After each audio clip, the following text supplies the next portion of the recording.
The wedding was supposed to be the happiest day of my life. Instead, it became the moment everything shattered. I still remember standing there, in the back room of the church, my white dress flowing around me like a pool of hope.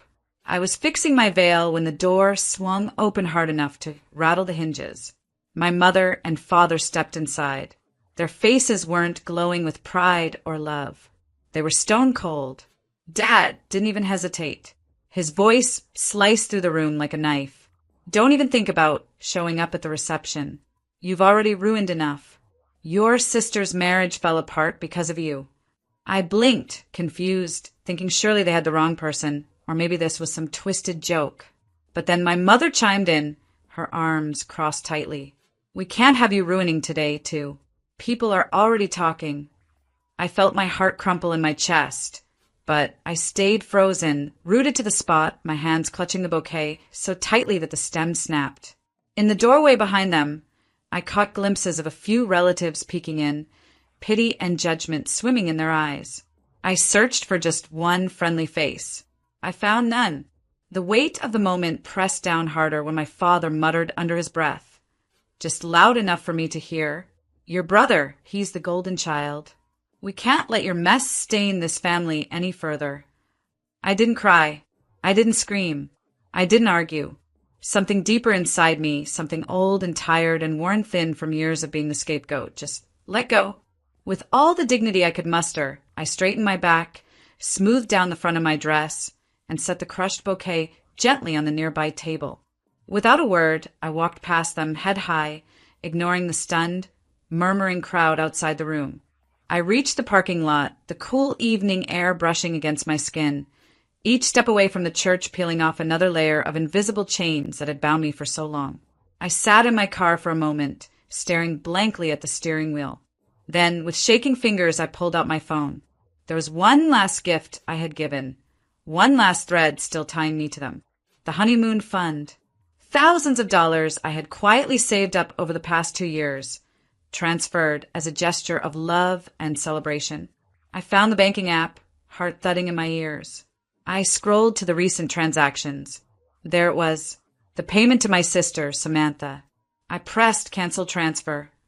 A quick confirmation button popped up. Without hesitation, I clicked it. The money drained back into my account. A clean break.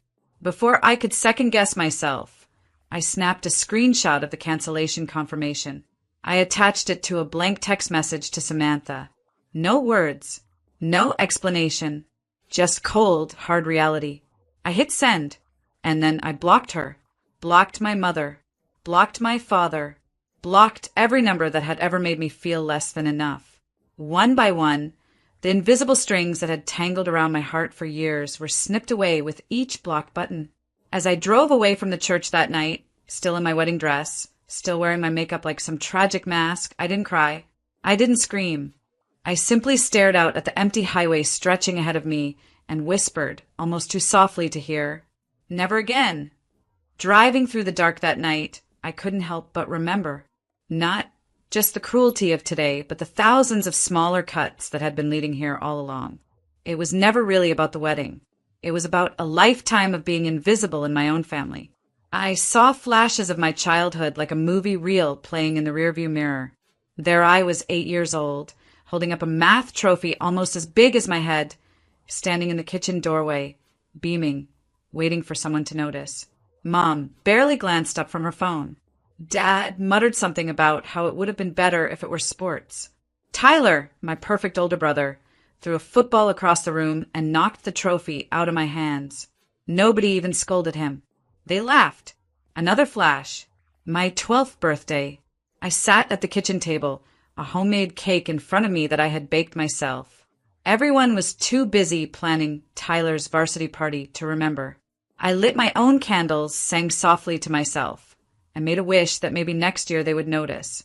It never came true. Then there were the comparisons. Always the comparisons. Tyler was handsome, athletic, charming. I was bookish, too quiet, too sensitive. I wasn't a golden child. I wasn't even silver. I was the smudged, forgotten bronze in the back of the display case. I used to think if I just worked harder, if I just became more impressive, They would have no choice but to love me the way they loved him. Straight A's, scholarships, a good job, every achievement met with a pat on the head and a backhanded compliment. You're doing well for a girl. Imagine if Tyler had your grades, he'd be unstoppable. I spent so many years trying to earn what should have been given freely. Love, respect, a seat at the table. Somewhere along the way, I started to realize love that has to be earned by suffering isn't love at all. It's control. It's manipulation. It's a trap. And I had been trapped for so long, desperately trying to be good enough for people who never intended to see me in the first place. Tonight, walking away from them wasn't just about the wedding. It was about setting down all the invisible weights they had piled on my shoulders since the day I was born. I pulled the car over at a deserted overlook, climbed out still wearing my dress, and stood staring out at the endless stretch of stars above me. For the first time in my life, I felt something unfamiliar blooming in my chest. Not fear, not sadness, freedom. The cold night wind whipped my hair around my face, and I let it. I let it tear away everything false and broken. I wasn't the broken one. I never had been. I had just been surrounded by people who wanted me to believe I was. And as I stood there in the quiet darkness, I promised myself this was the last time I would ever beg for a place where I was not wanted. The days after that night blurred together into a heavy, aching silence. I didn't answer the phone. I didn't check the texts. I needed space, and I wasn't about to let them steal that from me too. For the first time, I chose myself over their guilt trips and manipulations. But that didn't mean the pain wasn't there. At work, I kept my head down, smiled at the right moments, but inside I was carrying 1,000 tiny bruises that no one could see. Every time my phone buzzed, my heart raced like it had when I was a little girl, hoping maybe, just maybe they would say, "We're sorry. We were wrong. We love you." But they didn't. The first message came from Mom. Short, sharp. "You should be ashamed. You ruined your brother's wedding by making it about yourself." I stared at the screen, disbelief washing over me. I had been asked not to come. I had stayed away, and somehow I was still the villain in their story. Then came Tyler's message. "Grow up, Claire. Not everything is about you." Funny, all my life, everything had been about him. His wins, his parties, his happiness. I had been just another piece of furniture in the background of a spotlight. For a moment, I almost replied. I almost defended myself, explained, pleaded for them to see me clearly for once. But then I remembered the girl standing alone under the stars, breathing free for the first time. I deleted the messages. Silence, I realized, was my new armor. They didn't deserve my words anymore. And yet, despite everything, a small part of me grieved. I wasn't losing something new. I was grieving the hope I had clung to for years, that one day they would change. That one day they would look at me and not see a disappointment, a nuisance, an afterthought. Some dreams don't die all at once. They unravel thread by thread until you're left standing in the ruins, realizing it was never real to begin with. I leaned into that grief. I let myself cry, not because they deserved my tears, but because I deserved my own kindness. And somewhere in that quiet heartbreak, something stronger began to take root.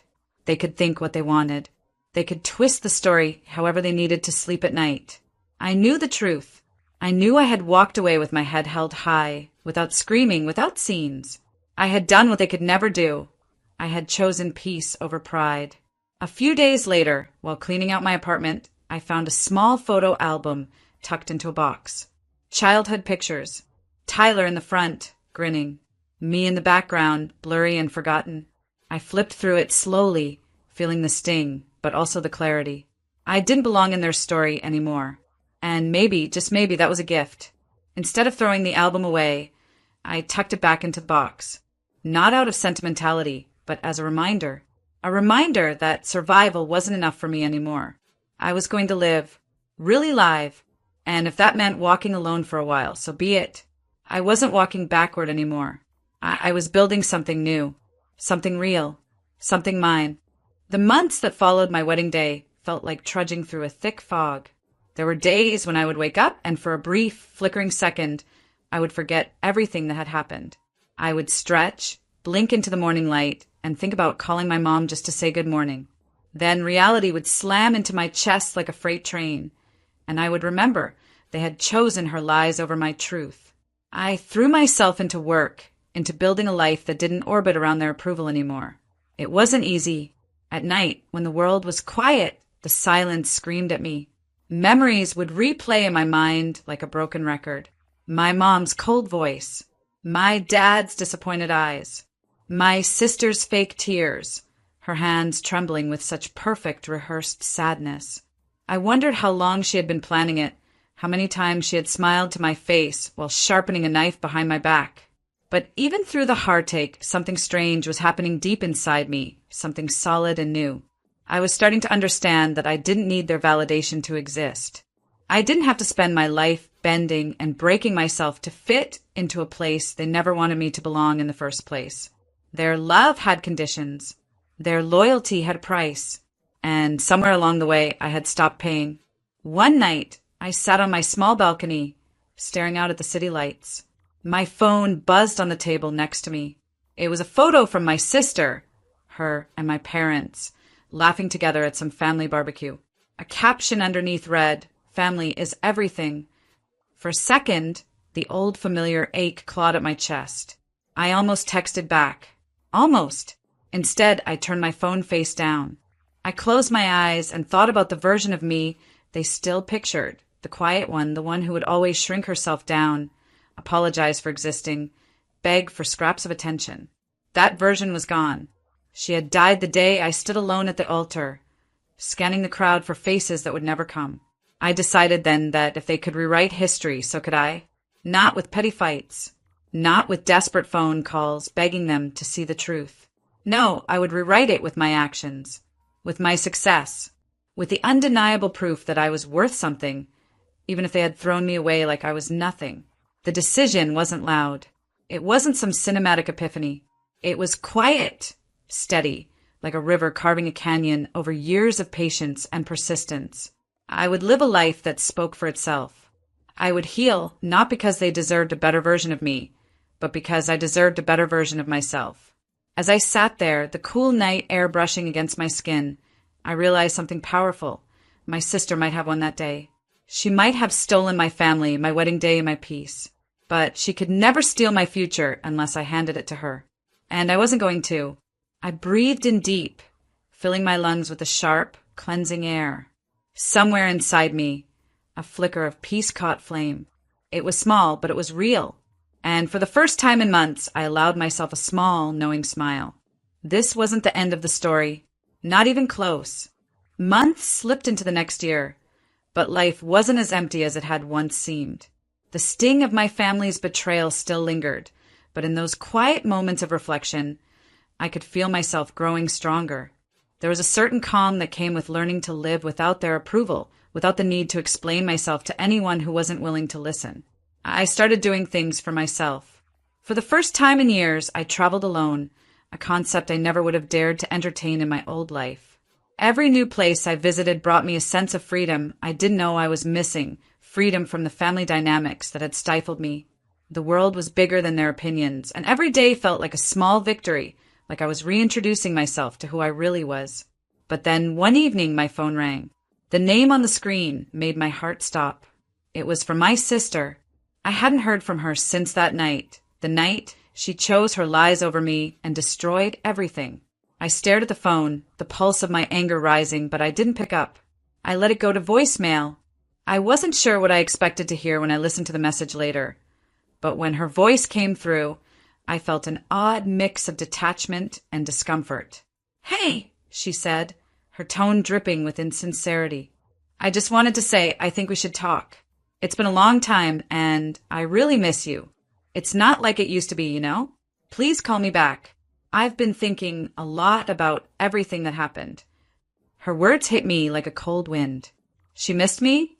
After everything she'd done, after the way she had thrown me away like I was nothing, she missed me? It was clear what she wanted. She didn't want to apologize. She wanted to make it all go away. She wanted to rewrite the story and pretend she was the victim. I let the voicemail sit there for days, listening to it once, twice, just to remind myself of how hollow her words really were. She was trying to pull me back into her version of the world, where I was the scapegoat, the one who was always wrong, always less than her. And yet, as I sat there listening to her voice, I felt a strange sense of release. She no longer had the power to hurt me. She didn't have the power to make me feel small anymore. I had broken free of her narrative, of my family's narrative. The truth didn't need to be explained anymore. My silence was louder than any words I could say. I thought about the way she had spun her lies, painting me as the villain to justify her actions. I thought about the damage she had caused, not just to me, but to herself too. She might have thought she had one, that she could manipulate everyone around her into believing her version of the truth. But deep down, I knew she would never be truly happy, not while living a life built on lies. That's when the idea hit me. It wasn't just about moving on anymore. I had already moved on. It was about closing the chapter. She would have to face the consequences of what she had done, even if she didn't realize it yet. It wasn't revenge. It was justice. Quiet, dignified justice. And it wasn't for her, it was for me. I spent the next few days reflecting on what that might look like. I wasn't going to go to her and demand an apology or confront my family. That would only drag me back into their toxic cycle. No, my justice would be something bigger, something that would speak for itself. I wasn't going to fight them with words anymore. I would fight with my actions, with my success. And when the time was right, I would let the truth come to light, not through shouting, but through undeniable proof. Because I knew, deep down, that no matter how much she twisted the story, the truth had its own way of coming out. And when it did, her mask would shatter. The day of the family gathering finally arrived, and I couldn't help but feel a sense of calm wash over me. It had been years since I last set foot in that house, the one where I had once been made to feel like a stranger. But now everything was different. I was different. The woman who once stood on the edge of that family's expectations, waiting for their approval, was no longer there. I had let go of that version of myself. Still, as I drove up the familiar road, memories from the past surfaced, some sweet, but mostly bitter. I remembered how, as a child, I would stand in the corner at family gatherings, hoping someone would notice me, say something kind. But no one did. My sister's laughter always drowned out the silence that followed my attempts at conversation, as if I didn't even exist. And even when I achieved something noteworthy, it was Tyler who got the spotlight. Always Tyler, the golden child. Now, as I approached the house, I felt nothing but resolve. I wasn't here to relive the past. I was here to finish something that had been left unfinished for too long. It wasn't about seeking revenge or getting validation. It was about reclaiming what was mine, my peace, my truth. When I walked through the door, the tension was palpable. The room fell silent, everyone's eyes turning toward me. My sister, who had been the architect of my suffering, sat at the center of it all, her eyes narrowing as she took me in. But there was something different about her expression now. It wasn't the smugness I had grown accustomed to. It was a flicker of uncertainty. "Look who finally decided to show up," she said, her voice dripping with faux sweetness. "It's been a long time, hasn't it?" I didn't respond right away. I didn't need to. The air between us was thick with the weight of unspoken words. Her mask, the one she had worn for so long, was starting to slip, and I could see it in her eyes. She wasn't as sure of herself as she had once been. I took a deep breath, letting the silence stretch between us. This moment wasn't for her. It wasn't for the rest of the family, either. It was for me. "I'm not here for the past," I said quietly. "I'm here because I'm done with pretending. Done with pretending to be the villain. Done with pretending to be something I'm not. So I'll say it plainly. I know what you did." Her smile faltered just for a second, but she quickly masked it again, trying to regain control. "What are you talking about?" she asked, her voice tightening. "You know exactly what I'm talking about," I replied. "The lies, the manipulation, the way you turned everyone against me without a second thought. All because you wanted something I had. Something I didn't even know was worth taking." Her face grew pale as the room around us seemed to hold its breath. For a moment, I thought she would lash out, deny everything, but instead she sat there frozen. Maybe it was because she realized she no longer held the power to make me feel small. She had lost that, and then I did it. I pulled out my phone and slid it across the table toward her. On the screen was the proof. The screenshots, the messages, the evidence of the web of lies she had spun, not just to our family, but to others as well. All the things she had claimed about me, all the things she had said to paint me as the villain. Her eyes widened as she looked at the phone, the color draining from her face. She opened her mouth to speak, but no words came out. For the first time in years, she was speechless. Her carefully constructed facade was crumbling, and I could see it happening in real time. I didn't wait for her to react. There was no need. The truth was out now, and that was enough. I didn't have to explain myself anymore. The family could make their own judgment, and if they didn't believe me, that was their choice. I had nothing more to say. Without a word, I stood up and walked out, leaving the family in stunned silence. But as I left, I knew one thing. I had taken back my power. I had exposed the lies, and no matter what came next, they couldn't take that away from me. The silence that followed my departure from the family gathering was suffocating. I didn't need to check my phone to know what was coming. The texts, the missed calls, the messages, all from the people who had once made me feel invisible. My sister, my parents, even my cousins, they were all scrambling to reach me, trying to figure out what had just happened. I sat in my car for a moment, letting the weight of it all settle. It was strange, really.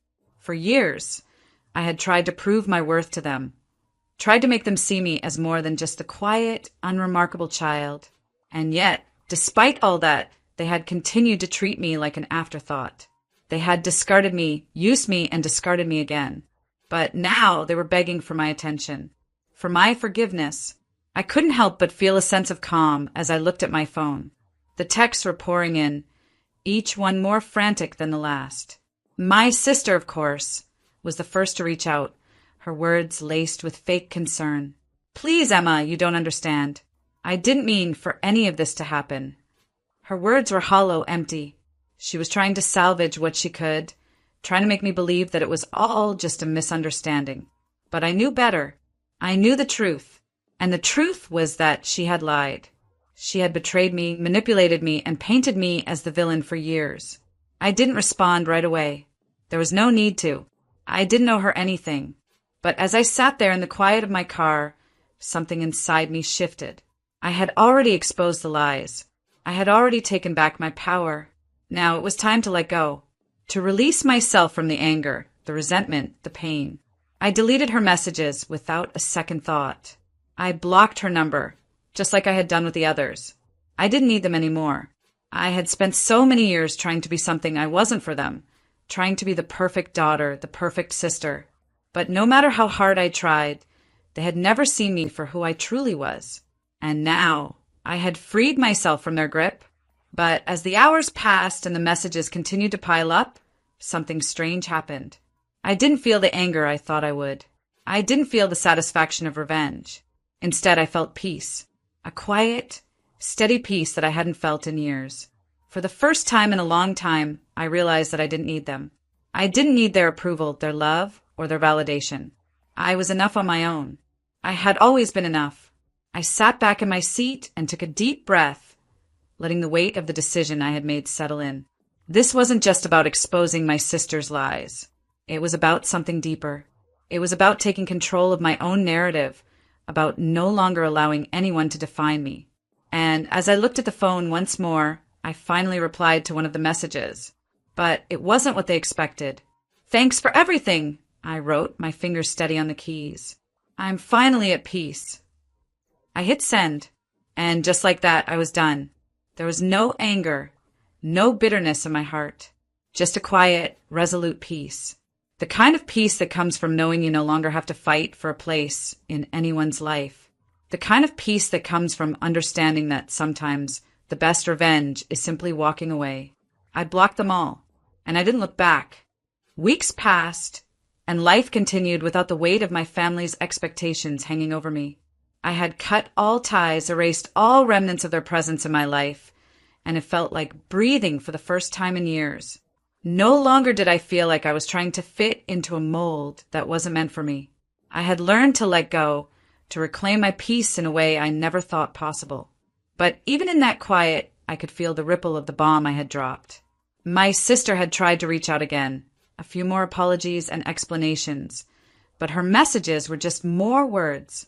The truth had already been laid bare. I didn't need any more reasons, any more manipulations to keep me tied to the past. One evening, my phone rang. It was an unknown number, but I had a feeling. I hesitated for a moment before answering. Emma. It was my dad. His voice was softer now, laced with guilt. I know you're upset with us, but I need you to understand we didn't mean to hurt you. I sat there in silence, listening to him stumble over his words. There was a time not so long ago when I would have immediately tried to appease him, to make him see that I was still part of this family. But that was no longer who I was. No, I said, my voice calm steady. You don't need to explain. I've heard enough. He was quiet on the other end. For a moment, I could feel his confusion, his attempt to hold on to whatever semblance of control he thought he had left. But it was too late. The walls I had built around myself were strong, and this time I wasn't letting anyone in. You were right, I continued. I did ruin the photos, but it wasn't because of anything I did. It was because of what you did to me. You treated me like I didn't matter, like I was invisible. I paused, letting the words sink in. I don't need your apology, I said softly but firmly. I've already forgiven you, but I'm not coming back. For a moment, there was only silence, and then finally a soft sigh from my father. Goodbye, Dad. I hung up, feeling a sense of closure wash over me. That was it. The final moment. The final separation. It wasn't just the end of a phone call. It was the end of the story I had been writing for so long. A story where I was nothing more than a side character in someone else's narrative. And with that one sentence, I had closed the book. That night, I sat alone in my apartment, looking out the window at the city lights. The phone remained silent. My mind wandered, but it wasn't to the past, it was to the future. For the first time, I felt like I was finally free. I had taken back control. I had exposed the truth. And I had walked away with dignity, with my head held high. No longer was I the girl who needed to prove herself. No longer was I the invisible one. I was Emma. Just Emma. And for the first time, that was enough.